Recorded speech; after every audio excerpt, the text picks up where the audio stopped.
लाहौर के एक आधुनिक इलाके में फराह अपनी माँ और बहन भाइयों के साथ रहती थी।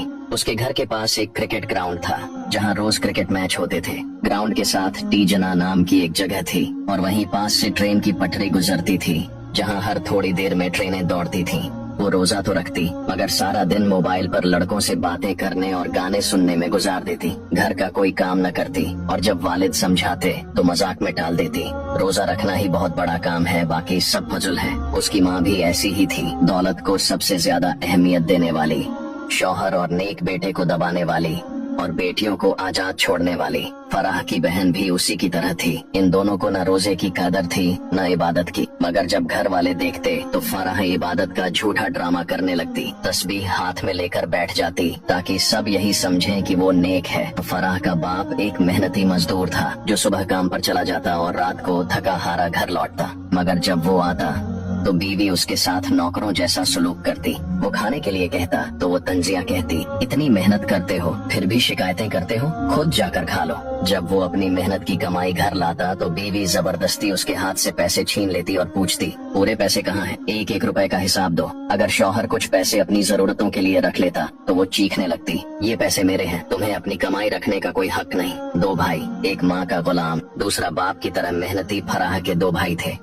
बड़ा भाई जो हमेशा माँ की बात मानता था, उसकी हर बात पर यकीन करता और घर की हर खबर जाकर माँ को बताता। अगर बाप या साजिद कोई बात करते या कोई रिश्तेदार आकर कुछ कहता तो वो फौरन माँ को जाकर खबर दे देता, अम्मी अब्बा ने आज ये कहा, साजिद ने ऐसे बोला, फलां रिश्तेदार ने ये कहा। माँ को उसकी यही आदत पसंद थी और वो उसे सबसे ज्यादा चाहती थी। लेकिन इस बड़े भाई को एक और जुनून था, क्रिकेट। वो हर वक्त क्रिकेट में गुम रहता, जहाँ जाता क्रिकेट क्रिकेट, बस क्रिकेट ही उसकी जिंदगी थी। घर में रहता तो टीवी पर क्रिकेट, बाहर जाता तो दोस्तों के साथ क्रिकेट। और अगर माँ उसे कोई काम कहती तो उसका एक ही जवाब होता, पहले मैच पूरा कर लूं फिर देखता हूँ। दूसरा भाई साजिद जो फराह से कुछ साल बड़ा था, अपने बाप की तरह मेहनती था, रोजाना मजदूरी करता, रात को थका हारा घर आता। वो न माँ का लाडला था न बहनों की तरह आजाद, बल्कि जिंदगी की सख्तियों का सामना कर रहा था। साजिद का निकाह हो चुका था और जब वो रात को आता तो थोड़ा सा वक्त निकाल कर अपनी बीवी से मोहब्बत से बातें करता, मगर माँ को ये भी बर्दाश्त न था। वो तंज के तीर चलाती,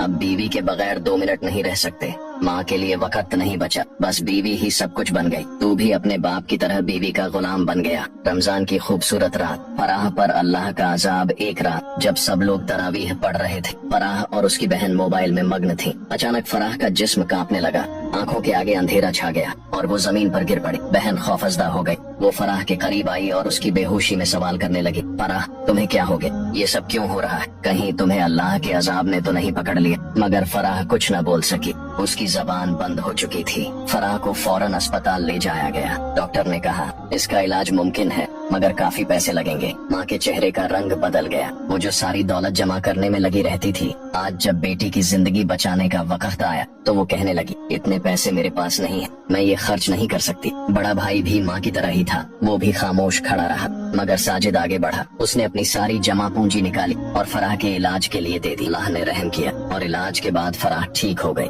आँख खुलते ही उसकी आंखों से आंसू जारी हो गए। वो रोती हुई साजिद के गले लग गई और रोते रोते कहने लगी, भाई मैंने बहुत गुनाह किए हैं, मैंने बहुत गलत रास्ता इख्तियार किया, मैं अल्लाह से माफी मांगना चाहती हूँ। अब वो मोबाइल छोड़ चुकी थी, मौसीकी और गाने छोड़ चुकी थी, लड़कों से बातें छोड़ चुकी थी और दिल से तौबा कर चुकी थी। वो माँ के पास गई और कहा, अम्मी अल्लाह ने मुझे दूसरा मौका दिया है, आप भी अपनी गलतियों से तौबा कर लें, पैसों की मोहब्बत छोड़ दें, अल्लाह की मोहब्बत इख्तियार कर लें। रमजान हमें सिखाता है कि गुनाह पर पर्दा डालने से कुछ नहीं होता, अल्लाह सब जानता है, लेकिन जो दिल से तौबा करे अल्लाह उसके लिए रास्ते खोल देता है। तौबा का दरवाजा बंद होने से पहले लौट आना ही असल कामयाबी है।